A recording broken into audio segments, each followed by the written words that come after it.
অসমবাসী ৰাইজ আটাইলৈকে মোৰ নমস্কাৰ জনাইছোঁ আৰু আজি জাগৰণ ইউটিউব চেনেল জাগৰণৰ জৰিয়তে মই বন্ধুবৃক্ষ আঁচনি নামেৰে এখন আঁচনি অসমত 10 বছৰৰ কাৰণে পৰিকল্পনা কৰি এখন আঁচনি প্ৰৱৰ্তন কৰিব বিচৰা হৈছে আৰু সেই বিষয়ে মই আপোনালোকক কিছু কথা ক'ব বিচাৰিছোঁ যে আমি আমাৰ ব্যক্তিগত ফালৰ পৰা আমি নিজৰ পৰিয়ালৰ ফালৰ পৰা 2013 চনত আমি বন্ধুবৃক্ষ আঁচনি নামেৰে এখন আঁচনি প্ৰৱৰ্তন কৰিছিলোঁ আৰু বৰ্তমান সেই কথাটো চিন্তা কৰি গছ-গছনিৰ প্ৰতি যিটো গুৰুত্ব বৰ্তমান যিটো হাৰত আমাৰ গছ-গছনিবিলাক কাটি থকা হৈছে সেইবিলাক কথা চিন্তা কৰি এতিয়া এটা কথা বিচৰা হৈছে যে 2025 চনৰ আমি বহাগ মাহৰ আমাৰ এই নতুন বছৰ যি পৰিব অসমীয়া বহাগ মাহৰ 1 তাৰিখৰ পৰা আমি কি কৰিম সমগ্ৰ অসমতে আমি বন্ধুবৃক্ষ আঁচনি নামেৰে এখন আঁচনি প্ৰৱৰ্তন কৰিব বিচাৰিছোঁ।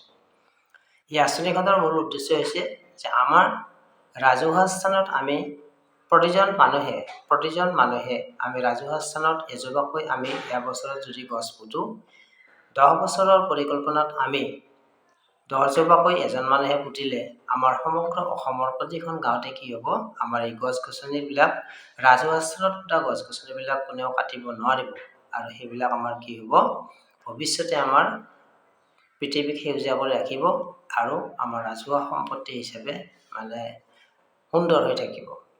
ইয়াৰ কথাটো হৈছে যে মই ফেচবুক পেজৰ জৰিয়তে ইতিমধ্যে প্ৰচাৰ কৰিছিলোঁ আৰু তাৰ পৰা হোৱাটছএপ গ্ৰুপত অসমৰ বৰ্তমান 100খন গাঁৱত এই আঁচনিখনৰ শুভ উদ্বোধন আৰম্ভণি কৰা হ'ব 100খন গাঁৱত বহাগ মাহত। তাৰ কাৰণে বিভিন্ন গাঁৱৰ পৰা আমাৰ নাম আহিছে। ইয়াতে আমাৰ সমগ্ৰ অসমবাসী ৰাইজক অনুৰোধ কৰিছোঁ যে আপোনালোকে প্ৰতিখন গাঁৱৰ পৰাই মানুহ সকলো সদস্যই কি কৰিব পাৰিব অংশগ্ৰহণ কৰিব পাৰিব। আমাৰ উদ্দেশ্য হ'ব যে আমি 2025 চনত এই বন্ধুবৃক্ষ আঁচনিখন আৰম্ভ কৰিম আৰু বহাগ মাহৰ 1 তাৰিখত আমি কি কৰিম উদ্বোধন কৰিম আৰু এটা বছৰত 365 দিনে এটা বছৰৰ যিকোনো এটা দিনত আমি ৰাজহুৱা স্থানত প্ৰতিজন মানুহে এজোপাকৈ গছ পুতিব লাগিব। এতিয়া ধৰক এই আঁচনিখন হ'ব 2025 পৰা 2035লৈকে 10 বছৰীয়া পৰিকল্পনা। ইয়াৰ উদ্দেশ্য হৈছে যে আমাৰ ৰাজহুৱা স্থানত যেতিয়া গছবিলাক থাকিব সেই গছবিলাক মানুহে কাটিব নোৱাৰিব আৰু সেইবিলাকে ভৱিষ্যতে আমাৰ পৃথিৱীখনক সেউজীয়া কৰি ৰাখিব আৰু ভৱিষ্যত প্ৰজন্মৰ মাজত কি হ'ব এটা সজাগতা থাকিব। তেওঁলোকে দেখিব আমি তেওঁলোকক কেনেধৰণে এই সজাগতাটো দেখুৱাই আমি আগবঢ়াই নিব পাৰোঁ। 2025 চনত আমি যিখন বন্ধুবৃক্ষ আঁচনি আৰম্ভ কৰিম তাৰে কাৰণে ইতিমধ্যে প্ৰস্তুতি চলাই থকা হৈছে আৰু অসমৰ পৰা প্ৰায় 100খন গাঁৱত আমি এই বছৰ কি কৰিছোঁ প্ৰথম শুভ উদ্বোধনী হিচাপে বহাগ মাহৰ 1 তাৰিখটো ঠিক কৰিছোঁ। ইয়াতে মোৰ এই ইউটিউব চেনেলটোৰ জৰিয়তে মই ৰাইজক ক'ব বিচাৰিছোঁ যে এইখন এখন বৃহৎ পৰিকল্পিত আঁচনি। ইয়াত কোনো ধৰণৰ চৰকাৰী আৰ্থিক সাহায্য যে কিবা চৰকাৰৰ পৰা কিবা সাহায্য পাব তেনেকুৱা নহয়। এইটো হৈছে যে যিজন মানুহে অসমৰ প্ৰতিখন গাঁৱলৈকে আমি কি কৰিম এই আঁচনিখন আমি সম্প্ৰসাৰিত কৰিম। অসমৰ প্ৰতিখন গাঁৱৰে প্ৰতিটো পৰিয়ালে কি কৰিব পাৰিব এই আঁচনিত অংশগ্ৰহণ কৰিব পাৰিব। এইটো এটা মহৎ কাম আৰু এইটো ভৱিষ্যত পৃথিৱীখনক সুন্দৰ কৰাৰ কাৰণে সেউজীয়া কৰাৰ কাৰণে এটা সুন্দৰ পৰিকল্পনা। গতিকে ৰাইজ আপোনালোকে এই কথাটোত গুৰুত্ব দিয়ক যে বৰ্তমান আমাৰ যিটো হাৰত গছ-গছনিবিলাক কাটি থকা হৈছে যিটো হাৰত আমাৰ গছ-গছনিবিলাকক নিৰাপত্তা নোহোৱা হৈ গৈছে আৰু মানুহে গছ-গছনিৰ প্ৰতি আমাৰ ৰাজহুৱা স্থানত যিবিলাক আমাৰ মুকলি ঠাইত যেনে ধৰক আপোনাৰ স্কুল কলেজৰ সন্মুখত গোঁসাইঘৰৰ সন্মুখত আপোনাৰ পদূলিৰ মুখত কোনোবাৰ পদূলিৰ মূৰত ৰাস্তাত ঠাই আছে আলিবাটৰ কাষত ঠাই আছে তাতে পুতক। 2025 চনত মাত্ৰ এজোপা গছ পুতিব লাগে আৰু সেই যিগৰাকী ব্যক্তিয়ে গছ পুতিব সেইজন কি হ'ব আমাৰ এই বন্ধুবৃক্ষ আন্দোলন। এই আন্দোলনটোৰ নাম দিয়া হৈছে বন্ধুবৃক্ষ আন্দোলন আৰু বন্ধুবৃক্ষ আন্দোলনটোত যিসকলে 10 বছৰত 10 জোপা গছ পুতিব তেওঁলোকে কি হ'ব 10 বছৰত 10জোপা গছ পুতিব লাগিব আৰু সেই গছখিনি ৰাজহুৱা স্থানত পুতিব লাগিব আৰু এবছৰত মাত্ৰ এজোপা গছ পুতিব লাগিব। তেওঁ কিন্তু কি কৰিব লাগিব, সেই গছজোপাক নিৰাপত্তা দিব লাগিব।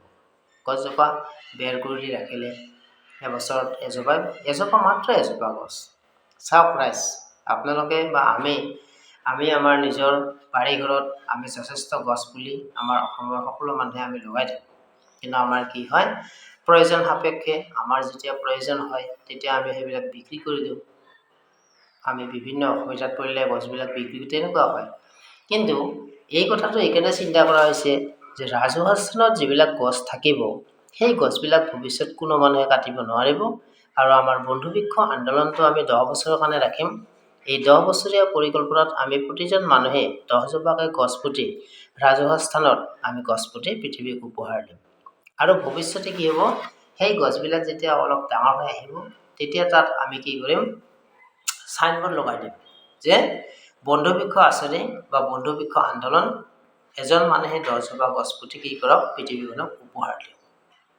গতিকে ৰাইজসকল, আপোনালোকক মই আন্তৰিকতাৰে আহ্বান কৰিছোঁ,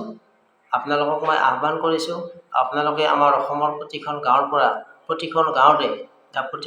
পৰাই কি কৰক, আপোনালোকে প্ৰত্যেক গাঁৱতে আপোনালোকে কি কৰক, এই কামটো কৰিবৰ কাৰণে চেষ্টা কৰক।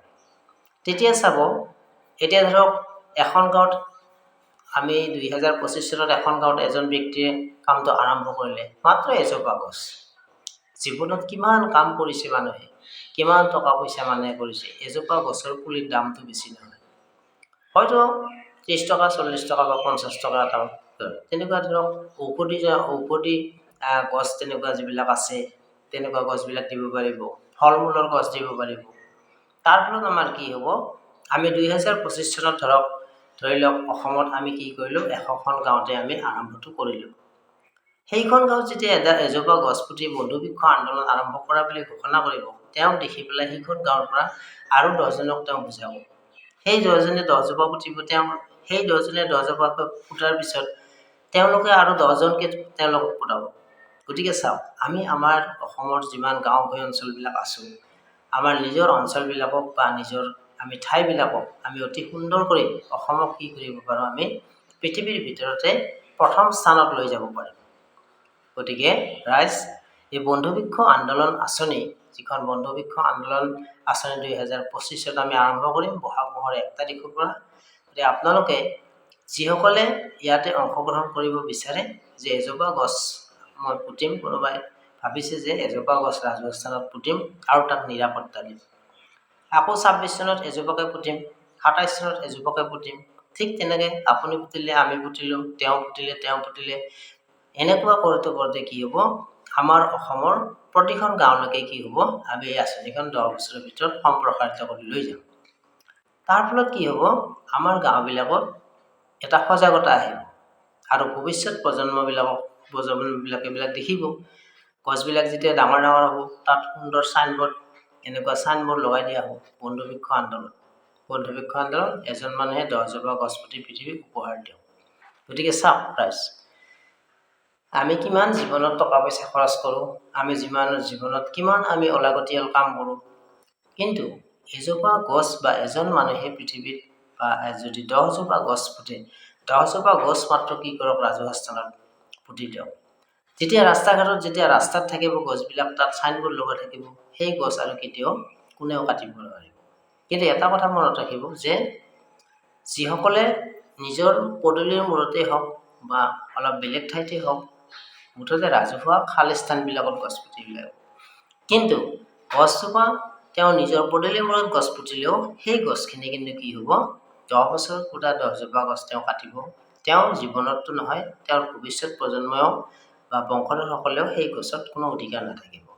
তেতিয়া কি হ'ব, সেই ধৰক এখন গাঁৱতে, যেনে ধৰক আমি আমাৰ গোৱালপাৰা জিলাৰ ধূপধৰা হাঁচিপুৰি গাঁওখনত আমি এই আঁচনিখন লৈছোঁ। ইতিমধ্যে যোৱা 25 চনৰ 1 জানুৱাৰীৰ দিনাখন আমি উদ্বোধন কৰি ইয়াতে গছ পুতিছোঁ।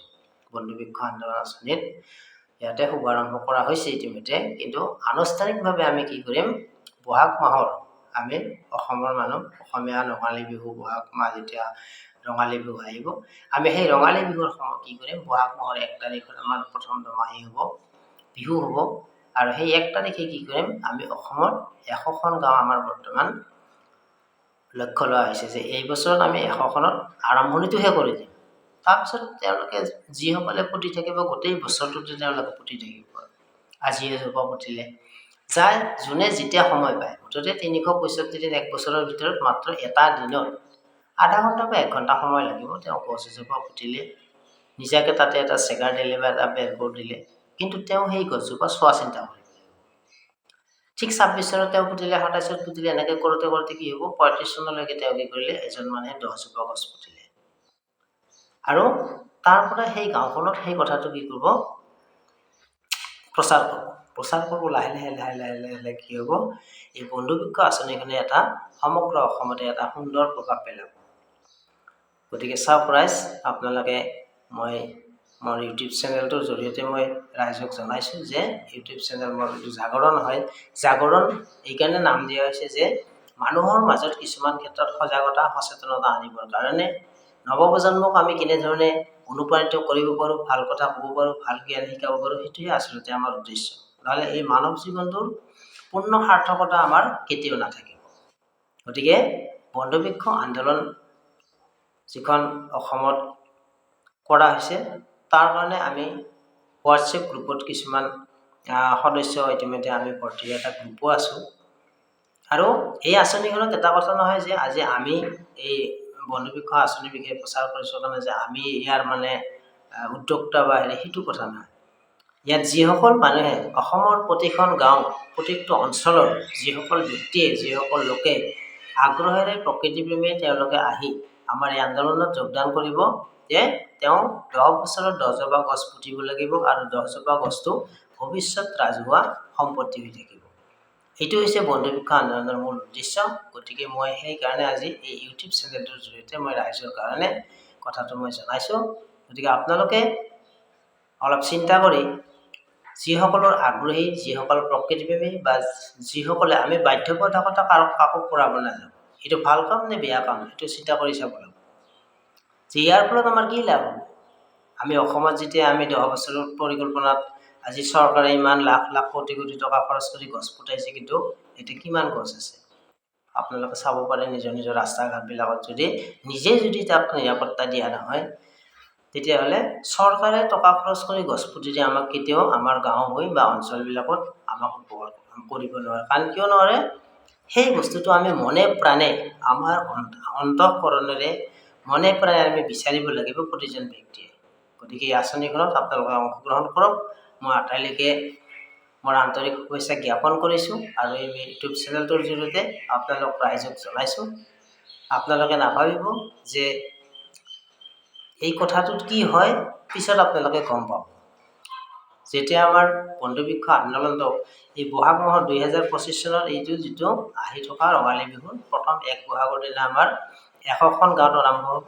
আৰু যদি কোনোবাই ইচ্ছা কৰে তেওঁলোকে ইয়াতে কমেণ্ট যোগে নাম আৰু গাঁৱৰ ঠিকনাটো দিব যে মই কৰিম এনেকুৱা, মোৰ ইচ্ছা আছে, মোৰ গাঁওখনৰ নাম অমুক, কোন জিলাৰ হয়, গাঁওখনৰ নাম আৰু তেওঁৰ নিজৰ নামটো সম্পূৰ্ণ ইয়াতে কমেণ্ট বক্সত আমাক দি দিব। আমি পঞ্জীয়ন কৰি আছোঁ অসমৰ কোন কোন গাঁৱত আমি এই কথাটো 100খন গাঁৱৰ ভিতৰত আৰম্ভ কৰিম। ইতিমধ্যে আমাৰ 220খন গাঁৱৰ নাম আহিছে। খুব আনন্দৰ খবৰ যে অসমৰ মানুহে এই কথাটো সমৰ্থন কৰিছে আৰু এই আন্দোলনটোক আমি আগবঢ়াই নিয়াৰ কাৰণে অসমৰ বিভিন্ন জিলাৰ পৰা, বিভিন্ন গাঁৱৰ পৰা নামসহ তেওঁলোকে মানুহ ইয়াত অন্তৰ্ভুক্ত হৈছে। আমি কি কৰিছোঁ, তেওঁলোকৰ নামসমূহ আৰু গাঁৱৰ নামসমূহ পঞ্জীয়ন কৰি আছোঁ। গতিকে আপোনালোকক অনুৰোধ জনাইছোঁ, আপোনালোকে যিসকলে এই ভিডিঅ'টো চাই তেওঁলোকে কথাটো অলপ গুৰুত্ব দি নিজৰ গাঁওখনৰ আৰু নিজৰ নাম আগ্ৰহ থাকিলে, আৰু আপোনালোকে যদি কিবা জানিব বিচাৰে মোক কমেণ্ট বক্সত মোক প্ৰশ্ন কৰিব পাৰিব, কোনো কথা নাই। এইটো কোনো ধৰণৰ এটা লাভালাভৰ বস্তু নহয়, এইটো আমি ব্যক্তিগত, আমি টকা খৰচ কৰিম, আমি নিজৰ পকেটৰ পইচা খৰচ কৰি আমি ৰাজহুৱা স্থানত গছ পুতিম আৰু আমি ভৱিষ্যত পৃথিৱী সুন্দৰ কৰি ৰাখিম। আমাক কোনো চৰকাৰ, কোনো সংগঠনৰ, কোনো NGOৰ কোনো কাৰো আমাক টকা পইচাৰ দৰকাৰ নাই, আমি নিজে খৰচ কৰিম। জীৱনত বহুত টকা আমি খৰচ কৰিছোঁ, গতিকে আমি পৃথিৱীখনক সেউজীয়া কৰাৰ কাৰণে আমি গছ পুতিম, গছ ৰাখিম। আটাইলৈকে মই এই শুভ আবেলিৰ আন্তৰিক শুভেচ্ছা জ্ঞাপন কৰিছোঁ আৰু এই কথাখিনি আজিলৈকে মই এই ভিডিঅ'টি ইমানতে সমাপ্ত কৰিছোঁ। নমস্কাৰ।